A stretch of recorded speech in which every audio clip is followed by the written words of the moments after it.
Assalamualaikum warahmatullahi wabarakatuh. Jumpa kembali dengan Banyuwangi Official. Oke, selamat pagi semuanya teman-teman ya. Gimana kabarnya pagi hari ini? Mudah-mudahan sehat selalu. Oke, untuk video yang kita tonton untuk pagi hari ini yaitu tentang Pak Hasto teman-teman ya, yaitu yang dijelaskan oleh Opung Parbela. Oke, untuk videonya kita siapkan dulu agar supaya kita paham dan lebih detail untuk penjelasannya. Langsung kita simak videonya Opung Parbela. Lanjut. Kalian udah tengok hasil sadapan dari HP-nya si Hasto oleh KPK? Ada. Penasaran? Lihat di TikTok udah banyak beredar.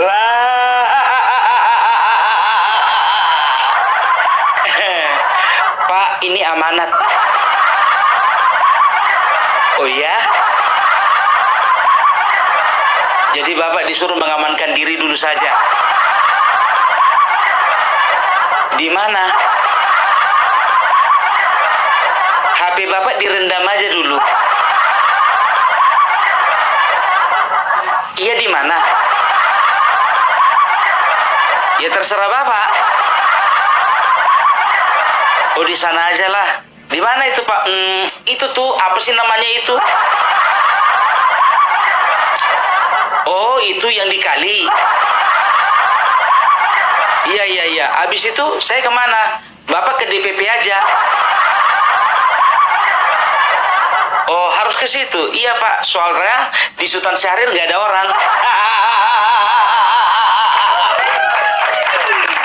Munculnya penyidikan perkara dugaan mencegah, merintangi, atau menggagalkan penyidikan perkara suap atas nama Harun Masiku, pasal 21 Undang-Undang Tipikor. Sebagaimana yang telah termohon uraikan di atas, bahwa sebelumnya termohon mengetahui telah terjadi tindak pidana korupsi penerimaan hadiah atau janji berupa uang suap yang dilakukan oleh Wahyu Setiawan, Komisioner KPU DKK. Untuk itu termohon telah melakukan penyelidikan tertutup dengan mengupayakan tangkap tangan kepada pihak-pihak yang terlibat, serta telah menerbitkan surat perintah penyelidikan nomor 146 tahun 2019 tanggal 20 Desember 2019 terkait dugaan tindak pidana korupsi berupa penerimaan hadiah atau janji oleh penyelenggara negara di Komisi Pemilihan Umum Pusat terkait dengan penetapan anggota DPR RI terpilih tahun 2019 sampai 2024 dan surat perintah tugas nomor Sprint Gas 01 tahun 2020 tanggal 8 Januari 2020. 2. Dalam upaya tangkap tangan pada hari Rabu tanggal 8 Januari 2020 tersebut. Banyak lagi lanjutannya biar tahu kalian. Jadi jangan dikatakan bahwasanya KPK itu menetapkan Hasto sebagai tersangka tanpa dasar. Emang bodoh itu KPK. Tahu enggak kalian?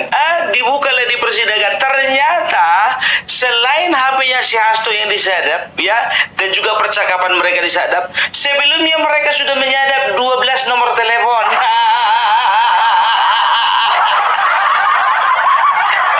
Dan semuanya mengarah ke sana.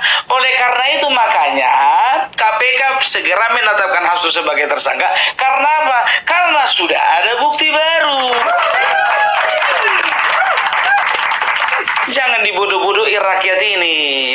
Mana itu katanya Hasto dipenjara gara-gara mempertahankan demokrasi.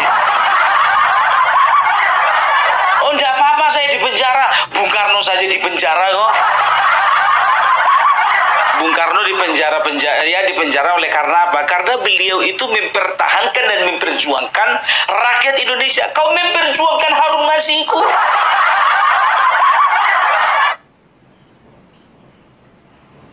Setelah penetapan saya sebagai tersangka oleh KPK, maka sikap dari PDI Perjuangan adalah menghormati keputusan dari KPK. Kami adalah warga negara yang taat hukum. Sejak awal ketika saya mengkritisi bagaimana demokrasi harus ditegakkan dan bagaimana tata kekuasaan yang otoriter, saya sudah memahami berbagai resiko yang akan saya hadapi. Maka sebagai murid Bung Karno, prinsip yang dipegang adalah non-cooperation demi cita-cita Indonesia merdeka. Maka penjara pun adalah suatu jalan dan bagian dari pengorbanan terhadap cita-cita. Resiko apapun siap kita hadapi dengan kepala tegak dan mudah. Nggak ada yang perlu dibanggakan, Wak.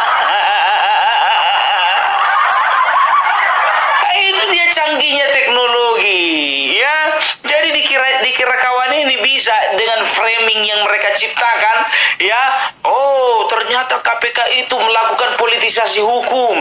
Mereka itu dengan sewenang-wenang menetapkan Hasto sebagai tersangka. Terkesan terburu-buru. Kok terburu-buru? Begitu dibuka sebelumnya bahwa KPK sudah menyadap sebanyak 12 nomor telepon. Kena kau, kena. Aduh, itu sekarang keberadaan keberadaan HP-nya si Harun Masiku kemana ya? Kalau bisa mau laku biar kurendam di dalam beras.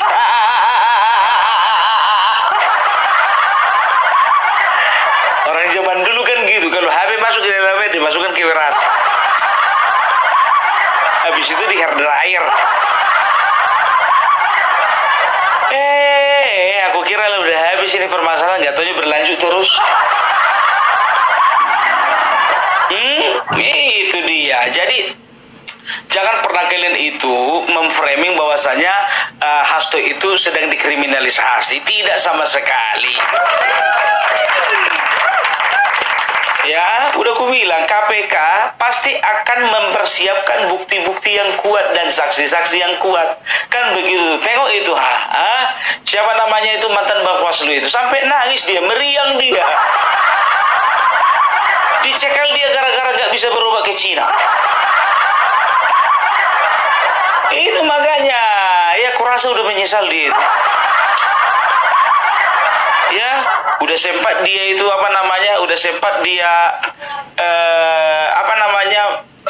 menjalani hukuman, dia kan mulailah masuk ke pemulihan.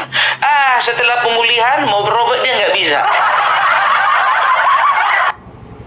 Saya nggak tahu apa dasarnya saya menerima pencekalan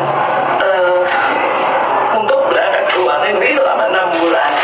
Padahal pertama saya itu sudah bebas murni loh, tanggal 23 April 2023. Kemudian ditambah 1 tahun masa percobaan 23 April 2024. Dan saya sudah dinyatakan bebas. Kalaupun memang saya melakukan kesalahan kemarin, saya sudah menjalani hukuman itu gitu loh, sampai dengan 29 April 2024. Bahkan di dalam tahanan ini saya kehilangan ibu saya loh. Itu udah saya anggap, saya ikhlas loh. Ya memang ini bagian dari hukuman yang saya terima. Nah, ternyata saya kemudian pada bulan Oktober 2024 saya bolak-balik masuk UGD. Saya pingsan, saya pendarahan dan sebagainya. April saya ternyata divonis kanker. Tahun Oktober 2023 saya divonis kanker 2024. Nah, karena saya belum bebas masa percobaan, saya belum mengambil tindakan saat itu. Saya kemudian setelah selesai masa percobaan, saya mengurus ke Bapas di Bogor. Saya sudah dapat bahwa saya sudah bisa ke luar negeri, barulah saya urus. Saya kemudian berangkat berobat. Nah, saya berobat di Guangzhou. Keberangkatan saya pertama Mei, saya diangkat terakhir.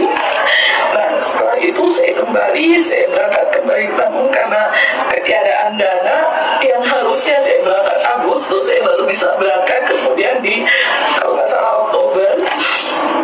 Tapi akibat keterlambatan itu muncul lagi ada satu polip di dalam usus saya. Tapi keberangkatan saya kemarin itu kan untuk radioaktifnya. Sudah kembali ke sini, saya harus kembali lagi pada 17 Februari ini untuk operasi yang tadi ada di usus saya itu, karena dikhawatirkan itu akan menjadi cikal bakal kanker lagi. Nah, nggak taunya saya dapat panggilan untuk bersaksi di Desember. Kemudian saya datang, saya hadiri 6 Januari, 8 Januari. Saya sudah penuhi kok undangan itu, dan saya sudah menjadi saksi walaupun kondisi badan saya sebenarnya belum fit betul, tapi karena ini kewajiban saya anggap ya saya datangi gitu. Dan saya sudah nyatakan, saya minta izin bahwa saya nanti Februari, kalau memang persidangan di Februari saya tidak bisa hadir. Saya bilang saya minta izin untuk tidak bisa hadir karena saya harus berangkat kembali. Kemudian dicekal.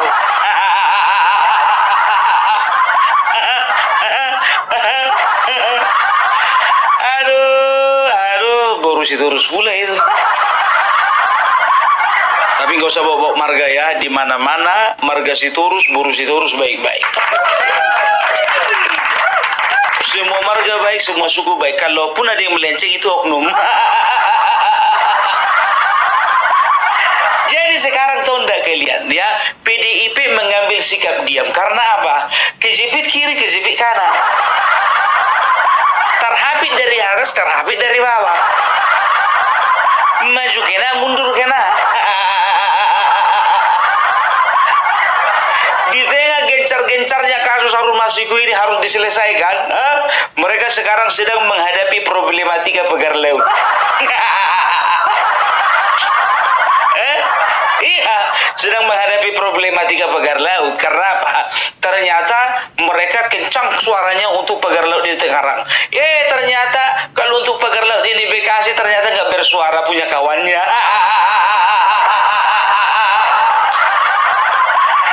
Jadi inilah, kalau ada satu tindakan merugikan negara, kalau orang berseberangan dia hajar. Tapi kalau kawan-kawannya yang melakukan, tutupi. Oneng. Arisi oneng teh kamananya.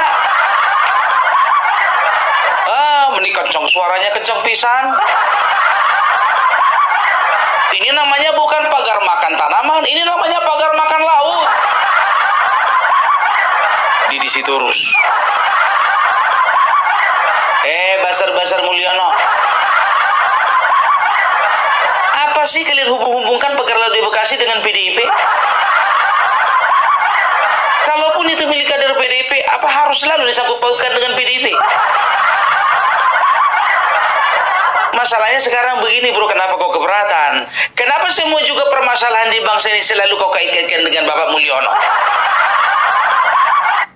Nah, ini lebih seru ya teman-teman kalau Opung Warpila membahas tentang Pak Hasto dan digabungkan dengan pagar laut yang sekarang lagi trending topik ya teman-teman. Oke, jadi penjelasannya Opung, mari kita dengarkan lagi karena videonya masih panjang. Oke, lanjut lagi, Opung Warpila, kita play. Kalah kalian kemarin di Pilpres, Mulyono. Kalah pilkada, Mulyono. Kandang banteng hancur-hancuran, Mulyono. Sumatera Utara berganti nama dari kandang banteng menjadi penangkaran burung Garuda, Mulyono. Jawa Tengah begitu juga, ada campur tangan dari kepolisian, Mulyono. Kenapa kalau kalian bisa menyangkut pautkan Bapak Jokowi kami itu dengan semua permasalahan di bangsa ini, tetapi kalau disangkut pautkan dengan pagar laut nggak terima? Fair dong. Ya, jadi memang harus fair kita yang hidup ini, ya, biar dicintai rakyat kalian. Tapi sekarang lagi mau disiap. Kemarin gitu biar tahu kalian, ya kan, pagar laut, yang di sana udah kor-kor pagar laut, kok orang ini diam-diam aja kan begitu kan? Ternyata agak galak juga untuk ini Tangerang kan begitu. Ternyata terbongkar lain di Bekasi punya kawannya. PDIP, partai banteng yang berani teriak maling, tapi justru terjebak dalam hipokrisi. Mari kita bahas, ketika kader-kader PDIP menyerang pembangunan pagar laut di PK 2, mereka berteriak lantang tentang hak rakyat dan akses nelayan yang terampas. Seakan-akan mereka adalah pahlawan yang membela kaum tertindas. Namun ada yang aneh di sini. Ketika pagar laut serupa muncul di Bekasi, yang diduga milik Charles Honoris, seorang kader PDIP, mereka tiba-tiba diam seribu bahasa. Padahal, luas pagar laut di Bekasi jauh lebih besar dibandingkan yang ada di Tangerang. Kenapa isu ini seolah menghilang? Apakah pagar laut hanya bermasalah jika tidak menguntungkan mereka? Ini adalah contoh nyata dari hipokrisi politik. PDIP seharusnya konsisten dalam membela rakyat, bukan hanya ketika ada kepentingan politik yang terancam. Mari kita kritisi dan tuntut keadilan yang sesungguhnya. Mau ngomong apa gue? Dikit-dikit Basar Mulyono, giliran dia disangkut pautkan nggak terima, maunya semua disangkut pautkan sama Jokowi. Jadi kalau orang sekarang ini sudah kalang kabut sekarang ini. Banyak kali permasalahan di dalamnya. Bentar lagi kongres. Tahu nggak kalian ya, statusnya si Hasto yang lagi gantung ini, kurasa ini jadi permasalahan nanti untuk kongres. Kenapa bilang? Kalau KPK belum melakukan penangkapan si Hasto sebelum hari kongres, ya ingat ini, sebelum melakukan hari ini bakal kacau ini. Tapi kalau misalnya yang namanya Hasto ditangkap sebelum kongres, udah tahu kita siapa yang akan naik ke permukaan. Dan bisa jadi orang-orang baik akan menguasai PDIP. Ya saya tetap optimis walaupun saya tidak mendukung. Perusaknya kan itu aja. Sebetulnya partai ini bagus kan begitu, ya kan? Cuman yang masalahnya dirusak oleh oknum. Masalahnya oknumnya berjamaah jadi banyak. Coba bayangkan kalian Hasto, apa namanya, obstruction of justice. Setelah itu apa? Diduga kuat menalangi uang suap. Siapa lagi? Deddy Sitorus kemarin itu dilaporkan masalah gratifikasi. Benar atau enggaknya itu tergantung pengadilan kan begitu. Siapa lagi? Ini lagi si Charles Honoris ini masalah pagar laut, kader PDIP juga.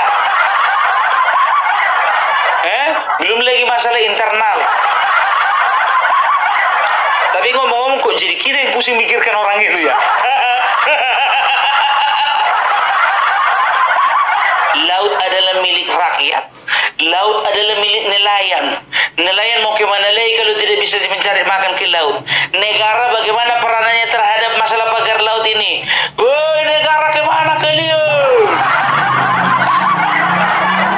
Teriak-teriak di Tangerang. Begitu di Bekasi diam.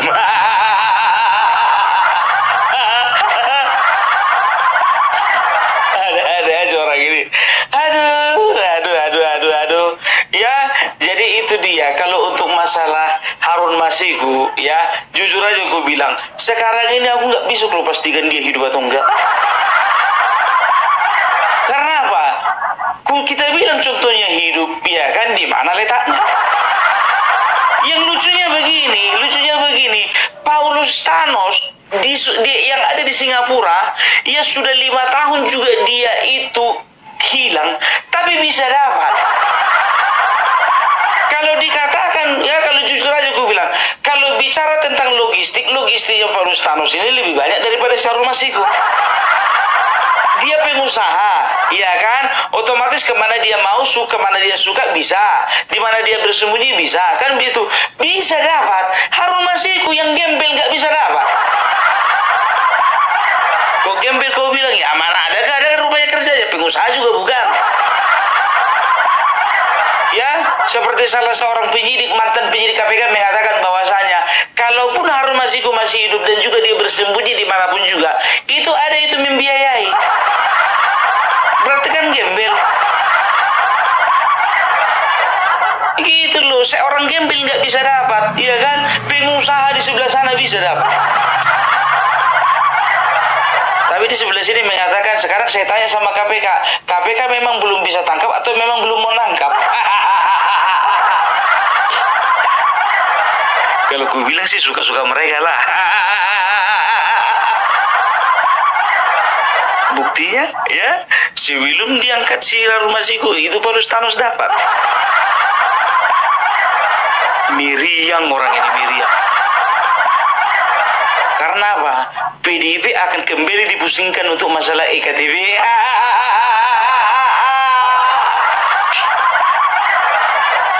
Oh Tuhan, apalah salah dan dosaku? Pilpres kalah, pilkada kalah,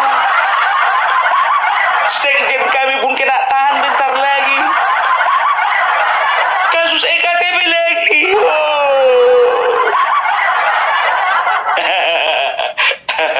Itulah kau melawan kau sama Bapak Jokowi kami. Dibongkar kepala semua. Nggak pandai orang ini. Maunya Bapak Jokowi kalau kayak gitu dirangkul. Ini kalian campakkan. Kalah Pak. Aduh, ya, nyemprot ini kan. Jadi udah dulu ya, karena kebetulan di rumah kami ada wirid. Kalau bahasa Bataknya pertangyangan, jadi aku harus mengakhiri apa kontenku untuk saat sore hari ini, oke? Salam Parbilak, salam NKRI, NKRI harga mati. Nah, oke teman-teman, itulah obrolannya Opung Barbella dan candaan-candaan yang begitu ini teman-teman ya, membuat kita pagi hari ini tertawa. Dan dimana di situ Opung Barbella membahas tentang Pak Hasto, juga mengenai EKTP juga teman-teman, lebih keren ini. Dan kemudian juga membahas tentang PDIP yang dimana banyak sekali problema-problema yang dihadapi oleh PDIP teman-teman. Wah, nah oke teman-teman, jadi cukup itu dulu yang kita tonton. Terima kasih semuanya, sehat selalu, selamat pagi dan ambil hikmahnya. Oke, terima kasih. Assalamualaikum warahmatullahi wabarakatuh. Sampai jumpa. Thank you.